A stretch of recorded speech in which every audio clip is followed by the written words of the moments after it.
Here's one for you. What is a classic car? Does it have to be a certain age?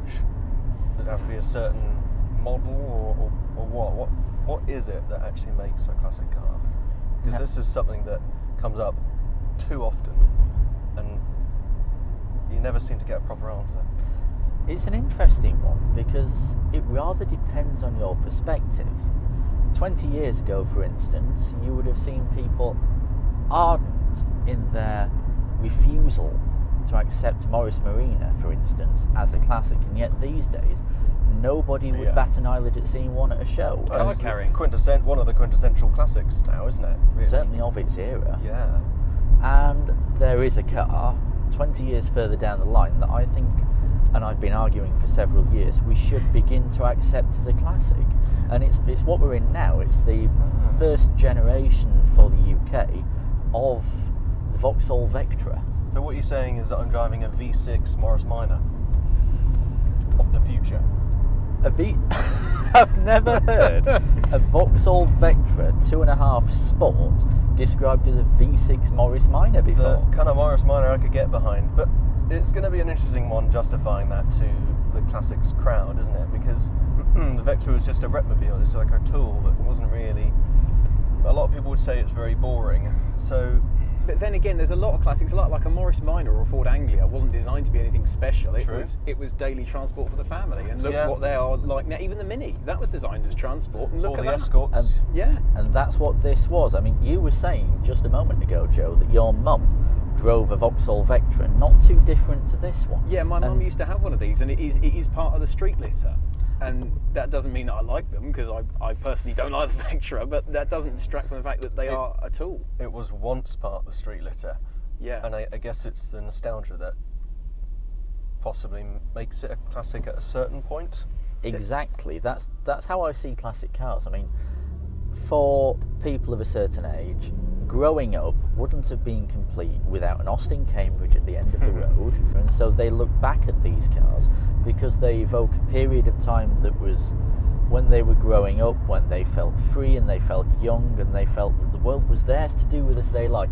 People of our age, people who are in their late 20s, or in your case early 20s, Joe, people like us, we look back, and your mother, for instance, had a Vectra, my uncle had a Vectra, my dad had a Mondeo. These are the cars for which our generation The car that preceded the Vectra as my mum's car was a Mark I Renault Laguna, another car of that same era. And how much would you love to have one of those, or to see one at a car show? Exactly. Because it will make you feel like you're 6 again. It would, that nostalgia. I reckon, though, that cars of that era, like the Supra and the Ferrari 355, supercars, the cars that kids really thought about. The lustworthy stuff, yeah.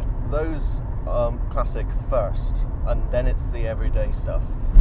So you reckon that there is an elitism to classic cars? There definitely is an elitism. A hierarchy. I can Racing get into heritage, poster on the wall, imagery, all of that I think is quite important. No, I can get into that, because even look at stuff from the 60s, the Jaguar E-Type, everyone says instant classic, best car in the world, everything like that. But there was a point in time in the mid to late 1970s when you couldn't give an E-Type away. That is true. And there is that awkward stage where a lot of cars are in at the moment where they're kind of not classic, not modern, and they're cheap and they're throwing. Car, for example, our Jaguar XJ, our X350, they're still cheap, they're fairly plentiful, and because they're so pricey to run, no one's really caring for them all that much, and they're not old enough to be a classic yet, but they're not new enough to be the latest and greatest. However, and I would like to introduce a controversial topic here, in that I think that a car can be classic from the very get-go. I'd agree. As long as it meets some certain criteria. Now, I mentioned, like, if it's a supercar, it can be a classic already, and there's a lot more to it than just supercars on poster walls. There's significance for the history of the company as well. If it's marking a certain shift in the direction of the company. Yeah, that is true. Like the Golf. The original Focus, like you used to have. Groundbreaking. Focus, Compared to the Mark V Escort, groundbreaking. And here's a roughly new one. What about the Porsche Panamera? You could mark it. Classic car? It doesn't convince me, I'm sorry. The problem is, with today's, I know this is going to get really cynical, but today's car market, there is a Mark 1 Laguna. Hey, Look, just Classic. there you go. Hey. That's a classic. There you go. The modern car market, a lot of it is designed to be fairly disposable. You have it for 3 years on a finance package, then you change it or you lease something else or whatever. Yeah. But People that's- don't hold on to cars anymore. That's the argument people have been using for the last 10 years as to why 1990s cars like our Vectra won't become classics, because they were seen as throwaway. They were bought by companies, White used goods. until they died, and then put on the scrap heap, and indeed lost to the scrappage scheme. That's where you have these different definitions of classic, and if you go back far enough, you could say, well, any car pre-war is classic, but then you'd probably more say vintage, wouldn't you? Pre-war is definitely vintage. It's vintage, yes. isn't it? And is that different to classic? Yeah, it's And is modern classic different to classic? Oh, is it retro, a where does layer? that And this fit is in? where we Yeah. get this whole like division of time. That's why for it defining all. a classic car can be so difficult, because we know what a veteran car is. We know what a vintage car is. Yeah.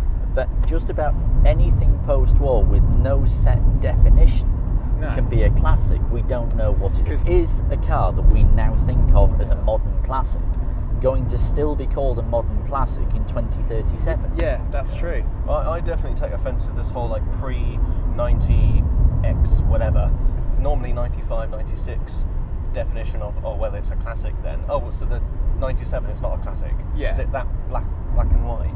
And also, there are plenty of cars that were made in the 70s and 80s that aren't really classics, or at least a lot of people say that they would be. Contentious. I- Very yeah. contentious. And I know you're going to pick me up on this, Sam, but the Lada Riva, very few people have an appreciation for that car. I don't think many people would say that they're a classic car, despite the fact that they're pre-96. The thing No, is, it's true. by your definition of a classic car having to have done something important, the Lada Riva is one of the best card-carrying classics out there. They made 14 million of the things. Yeah. It mobilised the majority of the second world in some form or another. They're still about. There is still quite significant nostalgia toward Eastern Bloc cars, and the Lada is undoubtedly the most prominent.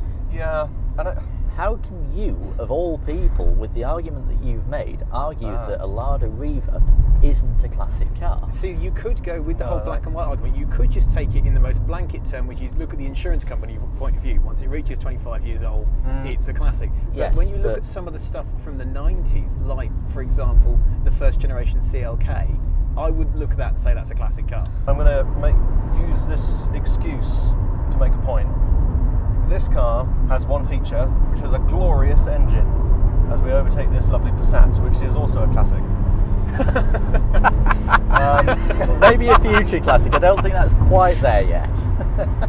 Given a gem of an engine or some feature of design, I think can really help a car's chances to become classic. No, I'd agree. It's got to be significant. But the thing is, And I'd like to does it point just out, have to be one feature, or does the whole car have to be, It can be more by of a, your definition, does the whole it's a car have to combination. be a It's- strong it's design? dynamic. So, given just a good engine, I mean, if a car was terrible and had the best engine in the world, then it would be a classic because of that weird dichotomy, wouldn't it?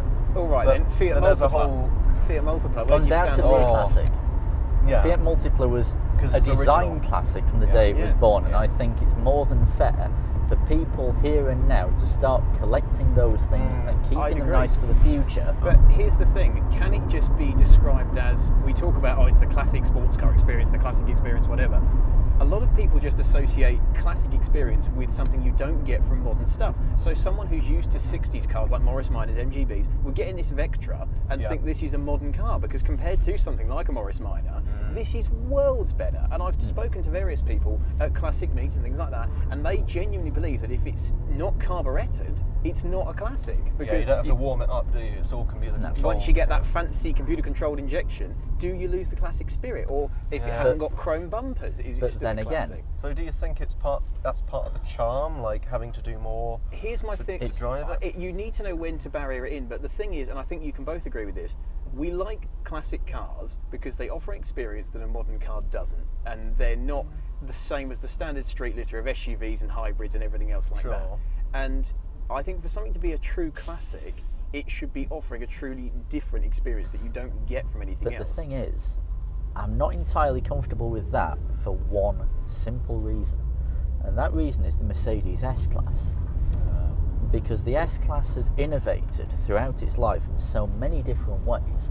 It was the first, for instance, passenger turbo diesel car.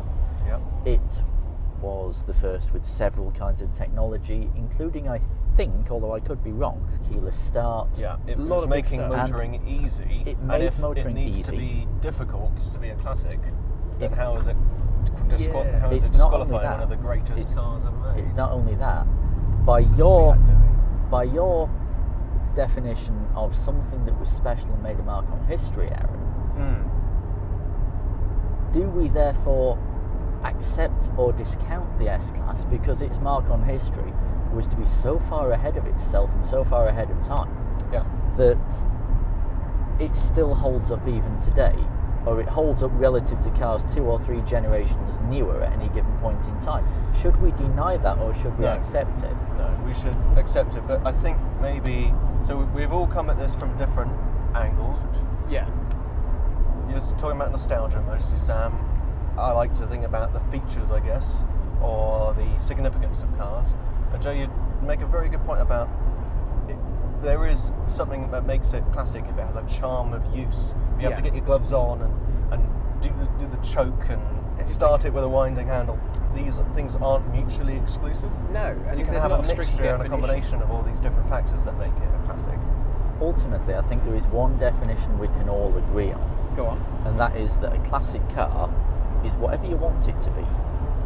If it's classic to you, I agree with that. Then why does anybody else's opinion matter? And that's what cars are all about. It shouldn't matter what anyone else thinks, whether it's even objectively any good. If you like it and it's special to you, does it really matter?